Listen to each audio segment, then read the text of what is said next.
कहानी शुरू होती है पटना के एक शांत क्षेत्र से, जहां सदियों पुरानी एक शक्ति सोई है। कहते हैं कि रात के सन्नाटे में भी वहां एक अदृश्य शक्ति का पहरा रहता है। लोग विश्वास करते हैं कि इस स्थान पर कोई दिव्य रहस्य छुपा है, एक ऐसा रहस्य जिसने पटना के इतिहास की दिशा ही बदल दी। लेकिन वह रहस्य क्या है?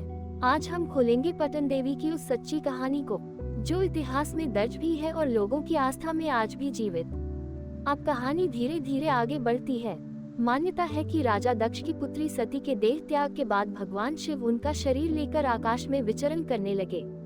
देवी का शरीर विभाजित होने लगा और उनके अंग पृथ्वी के अलग अलग हिस्सों में गिरने लगे। इन्हीं स्थानों को आज शक्तिपीठ कहा जाता है। कहा जाता है कि पटना के इस क्षेत्र में देवी सती की दाहिनी जंघा राइट थाई गिरी थी और वहीं पर आज का पटन देवी मंदिर स्थापित हुआ। लेकिन कहानी सिर्फ यही तक नहीं, इस मंदिर से एक और रहस्य जुड़ा है। राक्षसों को परास्त करने वाली माता पटन देवी, जिनकी पूजा पांडवों से लेकर गुप्त राजाओं और मगध के शासकों तक ने की।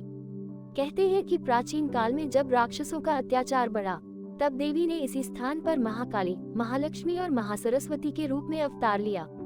युद्ध समाप्त होने के बाद देवी इस स्थान पर विराजमान हुई और फिर यह स्थल सदियों तक शक्ति, सुरक्षा और सिद्धियों का केंद्र बना रहा।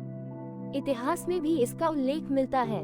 मध्यकाल में यह स्थान व्यापार का बड़ा केंद्र था और व्यापारी पटन देवी से आशीर्वाद लेकर ही यात्रा पर निकलते थे। ब्रिटिश काल में जब पटना विकसित होने लगा, तब भी लोग मानते थे कि शहर को पटन देवी का संरक्षण प्राप्त है। आज भी मंदिर में वही प्राचीन शांत वातावरण मिलता है। वह पत्थर की दीवारें, वह घनघनाती घंटियां और वह अनुभूति जैसे समय थम सा जाता है। यही है पटन देवी की वो वास्तविक कथा, जहां आस्था, इतिहास और रहस्य एक साथ मिलकर एक दिव्य शक्ति का प्रमाण बनते हैं। Thank you for watching. Please do like, subscribe for more videos.